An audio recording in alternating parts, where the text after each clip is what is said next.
Guys अस्सलाम वालेकुम, this is बिया चौधरी और आप देख रहे हैं रिव्यू टाइम विद बिया चौधरी।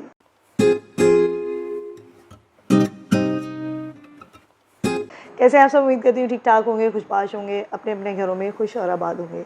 तो जनाब एक बार फिर आपकी बहन आपकी खिदमत में हाजिर हो गई है एक नए प्रोग्राम के साथ, एक नए एपिसोड के साथ। तो जनाब बताइए कि क्या सूरत हाल है आप लोगों के शहरों में मौसम की और कैसे गुजर रहे हैं आपके दिन और रात। मेरे शहर कराची में तो शदीद गर्मी है और 38-39 टेम्परेचर चल रहा है, लेकिन फ़ील लाइक 45-46 चल रहा है। तो बहुत ज़्यादा गर्मी है, एक्सट्रीम लेवल की गर्मी है और जो है कदरे बेहतर हो जाएगा जब बारिशें यहाँ स्टार्ट हो जाएंगी। जून जुलाई में प्रॉबली यहाँ पर जो है वो बारिशें शुरू हो जाती हैं, बारिशों का सिलसिला शुरू हो जाता है और मौसम बेहतर हो जाता है। लेकिन फ़िलहाल जो है वो एक्सट्रीम लेवल की गर्मी है। तो दुआ करती हूँ कि जो है वो मौसम बेहतर हो और लोगों की जो तबीयतें ख़राब हो रही हैं इसकी वजह से और वो भी बेहतर हो जाए, आमीन। अब हम स्टार्ट करते हैं अपने आज के इस एपिसोड को, आज के इस प्रोग्राम को। तो जनाब आज का प्रोग्राम शुरू करने से पहले मुझे आपसे एक इम्पॉर्टेंट बात करनी थी, वो आपके साथ पहले मैं शेयर कर दूं। मेरे लास्ट 2 वीडियोस जितनी जो गई हैं वो उसमें ये है कि मैं अपनी हर क्लिप में वीडियो शेयर करती हूँ आपके साथ, क्लिप शेयर करती हूँ हर अपने एपिसोड के अंदर। तो मैंने लास्ट 2 वीडियोस में भी वो लगाने की कोशिश की, लेकिन वो हर बार जो है वो कॉपीराइट क्लेम दे रहा था और ब्लॉक कर रहा था मेरी वीडियो को ड्यू टू क्लेम ये क्लिप की वजह से। तो मुझे मजबूरन वो क्लिप हटानी पड़ी। मैंने 3-4 बार ट्राई किया है डिफरेंट तरीके से, लेकिन शायद अभी इन्होंने अपनी पॉलिसी को ज़्यादा सख्त कर दिया है, तो इस वजह से मुझे जो है वो सिर्फ पिक्चर से ही गुजारा करना पड़ा। तो मे बी इन फ्यूचर जो है वो आप लोगों को मेरी वीडियोस के अंदर क्लिप देखने को मैं लगाने की कोशिश करूँगी। अगर तो एक्सेप्टेबल हुए तो ठीक है, नहीं हुआ तो सिर्फ पिक्चर से गुजारा करना पड़ेगा, जस्ट आपको गाइड कर दूँगी। तो उसके लिए मैं कुछ नहीं कर सकती, वो मेरी मजबूरी है। मैंने इतनी बड़ी मतलब वीडियो आप सोचें मैंने कितनी मेहनत की होगी, 3-4 बार मैंने वीडियो को एडिट किया दोबारा और फिर दोबारा मैंने लगाया और फाइनली जो आपके सामने आया वही रिज़ल्ट था। अगर जस्ट कॉपीराइट भी आता तो भी मैं लगा देती उसको, लेकिन वो ब्लॉक कर रहा था वीडियो को, बिल्कुल भी वो जो है वो पब्लिक नहीं कर रहा था, तो इस वजह से मुझे मजबूरन वो हटानी पड़ी। हो सकता है मेरी आने वाली नेक्स्ट वीडियोस में भी ऐसा ही हो, तो उसके लिए पहले से ही माजरत। और सेकंड चीज़ जो मैंने आपसे बात करनी थी वो ये कि मैं इंस्टा पर एक वीडियो देख रही थी, मुझे नहीं पता वो किस प्लेटफॉर्म पर जो है वो वायरल हुई है, मैंने इंस्टाग्राम पे देखी थी कि कोई लेडी हैं वो अपनी मदर से पूछी, इंडियन है वो, और वो अपनी मदर से पूछ रही हैं कि अम्मा पाकिस्तान के ड्रामाज़ और पाकिस्तानी चीज़ें जो हैं वो इंडिया में बैन हो गई हैं, अब आप क्या करेंगी। तो वो बेचारी बड़े उसके साथ कह रही हैं कि हाय मेरा दिन कैसे गुजरेगा और मैं क्या करूँगी, मैं निकाब ड्रामा देख रही थी, मेरा चल रहा था, नेक्स्ट एपिसोड नहीं आ रही और मेरी मतलब नानी क्या करेंगी। तो मुझे वो बड़ी क्यूट लगी वीडियो और जो है वो प्राउड भी फील हुआ कि हमारी ड्रामास को इतना इम्पोर्टेंट दी जाती है और उसको देखा जाता है। लेकिन दुख इस बात का है कि जो भी है वॉर है या आपके अंदर जो भी लड़ाइयाँ वो एक तरफ है, लेकिन ये इन चीज़ों को बैन करना और एक दूसरे की चीज़ों को ना देखने देना, मेरा नहीं ख्याल है कि इसको इतना वो कहना चाहिए। इवन कि हमारे एक्ट्रेसेस के चैनल्स वगैरह भी बंद किए हैं, तो नहीं होने चाहिए। लोगों ने जिसने देखना है वो VPN के ज़रिए किसी भी तरह से फिर भी देख लेंगे। तो ये बहुत बड़ी बेवकूफ़ी होती है कि आप अपने लोगों को इस चीज़ से महरूम करें जो वो लोग देखना चाहते हैं। तो उसमें पाकिस्तान का तो शायद इतना लॉस नहीं होगा। अब जो बेचारे हमारे ड्रामों के फ़ैन इंडिया में बैठे हैं, हमारे बहन भाई, और जो बांग्लादेश वगैरह में वहाँ बैठे हैं, तो वहाँ तो खैर चल रहा है, लेकिन इंडिया में जो बैठे बेचारे, तो उनके लिए क्या कर सकते हैं आप बताइए। तो मुझे ये भी नहीं पता कि मेरा भी चैनल वहाँ पर देखा जा रहा है या नहीं देखा जा रहा, मुझे तो ये भी नहीं पता कि ये ना हमारे चैनल्स भी ब्लॉक किए हुए हैं। तो बस ये गुजारिश है, एक रिक्वेस्ट है कि गवर्नमेंट जो है वो इस तरह के स्टैंड ना ले और एटलीस्ट अपने ही लोगों का ख्याल कर लें, अपनी ऑडियंस का ख्याल कर लें जो पाकिस्तानी ड्रामास को देखना चाहते हैं। तो जनाब ये तो थी पर्सनल चिट चैट। अब हम स्टार्ट करते हैं अपने आज के इस एपिसोड को, आज के इस प्रोग्राम को। जी जनाब, तो आज के इस प्रोग्राम में मैं आपके लिए ड्रामा नहीं लेकर आई और मैं आपके लेकर आई हूँ एक मूवी, और मूवी भी पाकिस्तानी मूवी। तो ऐसा बहुत कम होता है कि मैं बहुत ज़्यादा ड्रामास को रिव्यू कर रही होती हूँ, क्योंकि पाकिस्तान के जो ड्रामाज़ हैं ना वो ही अच्छे हैं और पूरी दुनिया में देखे जाते हैं और उनको जो है वो पूरी दुनिया में सराहा जाता है।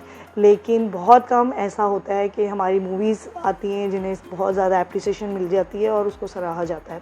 तो जो है वो फ़िल्म इंडस्ट्री का भी रिवाइवल यहाँ पर चल रहा है, और ऐसा नहीं है कि बुरी मूवीज़ बनती हैं, अच्छी मूवीज़ बनती हैं और उनको एप्रिशिएट भी किया जाता है जब वो अच्छी होती हैं तो।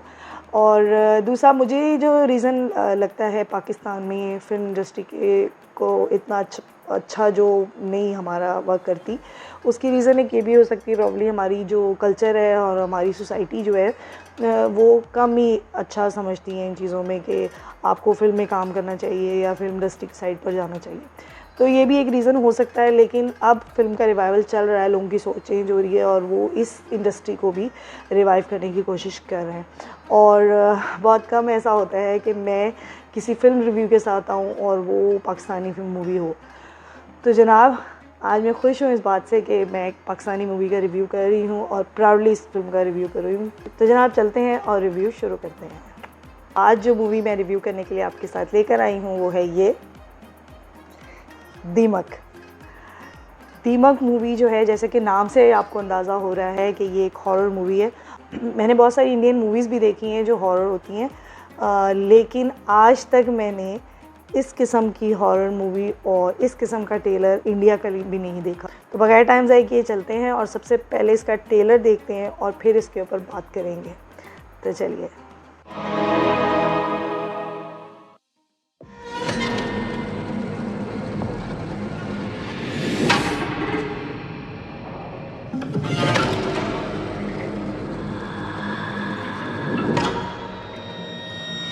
अक्सर पेशेंट्स ट्रॉमा में इसी तरह रिएक्ट करते हैं, इसमें घबराने की कोई बात नहीं है। फराज, जरा नीचे आना बेटा।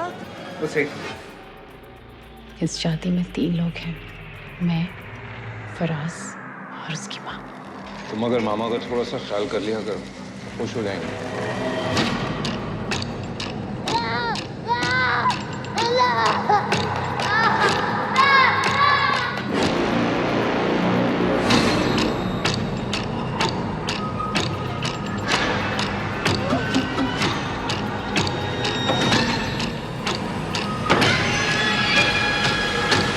तुम्हारी बीवी है ना, निभा के साथ मिलकर जादू टोना करती है। किसी की इतनी मजाल है कि मेरी माँ पे जादू टोना करे।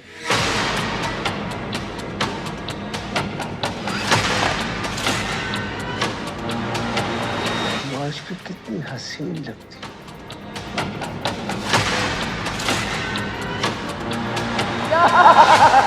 मैं इस घर में बिल्कुल नहीं रुकने वाली हूँ। मैं झूठ नहीं बोली, मैं नमाज पढ़ रही थी। झूठ बोल रही हो तुम।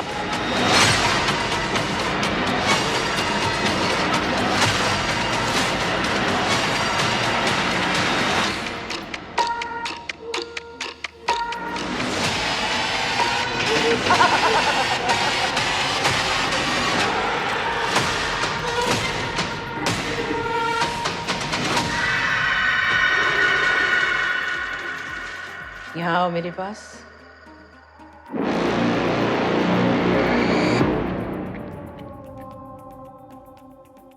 जी जनाब, तो कैसी लगी आपको ये मूवी? आई एम 100% श्योर आपको इसका ट्रेलर बहुत अच्छा लगा होगा, जैसे मुझे अच्छा लगा। और वाकई में इसको देखकर जो है वो खौफ आता है सच में। और कितनी अच्छी पिक्चराइजेशन है और सब कुछ ओवरऑल जो है वो बहुत अच्छा है। और जनाब, आपको जो इसमें कास्ट नज़र आ रही है वो मोस्टली ड्रामा से रिलेटेड ही एक्टर है हमारे। मेन लीड में इसके अंदर फैसल कुरैशी हैं और सोनिया हुसैन है। इसके अलावा जो है सपोर्टिंग रोल में इसके अंदर समीना पीरज़ादा है। ऑफ कोर्स सबसे मेन पार्ट जो नज़र आया इस ट्रेलर में मोनी का था। इसके अलावा इसके अंदर जो है वो जावेद शेख हैं और बुशरा अंसारी, द लेजेंड बुशरा अंसारी, वो भी इसके अंदर हैं। तो डायरेक्टर हैं वो हैं राफ़े राशिदी, जो कि बहुत अच्छे डायरेक्टर हैं। उन्होंने बहुत सारे जो है वो ड्रामाज़ और पहले भी जो है वो बहुत अच्छे ड्रामाज़ जो हैं वो डायरेक्ट किए हैं। इसके अलावा जो है इसकी प्रोडक्शन में वावा प्रोडक्शन और जियो की भी इन्वॉल्वमेंट है। तो जो है ये मुझे तो इसका ट्रेलर देखकर जो है वो एक समझ आ रही है स्टोरी, जो कि वो एक फैमिली की स्टोरी है और वो जिस घर में आए हैं या शिफ्ट हुए हैं या रहते हैं और उनके साथ जो है वहाँ पे कोई ना कोई वो मिसहैप हुआ है और उसमें ये चीज़ें आई हैं। और एक चीज़ मुझे ये फील हुई, और सेकंड चीज़ जो समीना पीरज़ादा की कंडीशन और वो चीज़ें देखकर मुझे लगा वो जिसको हम लफ्ज़ को कहते हैं कारमा, वो है। मे बी उन्होंने कुछ बुरा किया हो तो वो उनके साथ जो है वो कारमा के तौर पर ये चीज़ें हो रही हैं, पॉसिबिलिटीज़ हैं जो मुझे इस ट्रेलर को देखकर फील हुआ है। अब फाइनली मेरी प्रेडिक्शन इसके बारे में ठीक होगा या नहीं होगा वो तो मूवी देखने के बाद ही पता चलेगा। तो जनाब 6 जून को आपके नज़दीकी तमाम सिनेमा घरों में ऑल ओवर पाकिस्तान के अलावा बाहर भी है, यूके, यूएस, कनाडा में भी ये रिलीज़ होगी। और इसकी 6 जून की डेट है और प्रॉब्ली जो है वो ईद का दिन उन्होंने सेलेक्ट किया होगा, लेकिन चांद जो है वो लेट थोड़ा नज़र आया, तो 7 तारीख को ईद है, तो मे बी डेट चेंज हो जाए, 7 को रिलीज़ करे, लेकिन जो इसके ऑफिशियली डेट रिलीजिंग की है वो 6 जून की है, तो चांद रात होगी और उस वक्त सिनेमा घरों में ये लग गई होगी। और बल्कि बाहर के ममालिक में तो 6 जून को ही ईद है, तो उनका तो ईद का फर्स्ट डे ही होगा। ये 6 जून को आपके नज़दीकी सिनेमा घरों में अवेलेबल होगी। आपसे गुजारिश है जाइए, देखिए, अपने काम को, अपने आर्टिस्ट को, अपने काम को जो अच्छा लगे उसको अप्रिशिएट करना चाहिए। तो मैं अप्रिशिएट करती हूँ कि हमारे मुल्क में भी ऐसी हॉरर मूवीज़ बन रही हैं जो कि हॉलीवुड को टक्कर देने को तैयार है, तो ये एक अच्छी बात है, तो इसको अप्रिशिएट करना चाहिए और जाकर इनको सपोर्ट करना चाहिए। तो जाइए, आपको ये मूवीज़ को देखिए, एंजॉय कीजिए और मुझे कमेंट्स में भी बताइएगा कि आप लोगों को ये मूवी कैसी लगी देखने के बाद। तो जनाब बस आज का मेरा प्रोग्राम यहीं तक। उम्मीद करती हूँ कि आपको अच्छा लगा होगा, आपको ये मूवी अच्छी लग रही होगी। तो बस जाऊँगी मैं भी और देखूँगी और फिर आपके साथ इसका रिव्यू शेयर करूँगी। तो बस अपनी बहन को इजाज़त दें, इंशाल्लाह जल्दी मिलूँगी आपके साथ एक और नई वीडियो में, एक और नए रिव्यू के साथ। तो बस अपना ख्याल रखें, अपने इर्द गिर्द के लोगों का ख्याल रखें और बुज़ुर्गों की दुआएं लेते रहा करें। अपने घर की ख़वातीन का ख़ास कर ख्याल रखा करें, उनकी इज़्ज़त किया करें और उनको अप्रिशिएट ज़रूर किया करें। और हाँ, आपसे एक शिकायत और वो ये है कि जब भी मैं रिव्यू करती हूँ अपने चैनल को, तो उसमें जो है ज़्यादातर जो मेरे देखने वाले हैं वो उन्होंने सब्सक्राइब नहीं किया होता चैनल, तो प्लीज़ एक जो है क्लिक ही करना होता है, उसको सब्सक्राइब करें, बेल आइकन पे क्लिक कर दिया करें ताकि मेरी आने वाली सारी वीडियोस आपको मिलती रहे। और बस बशर्ते ज़िंदगी इंशाल्लाह जल्दी आपसे मुलाकात होगी, क्योंकि आजकल मैं जल्दी ज़रा वीडियोस बना रही हूँ और जल्दी अपलोड कर रही हूँ। तो जनाब तब तक के लिए अपनी बहन को इजाज़त दें। अल्लाह हाफ़िज़, अल्लाह निगहबान, रब रखा।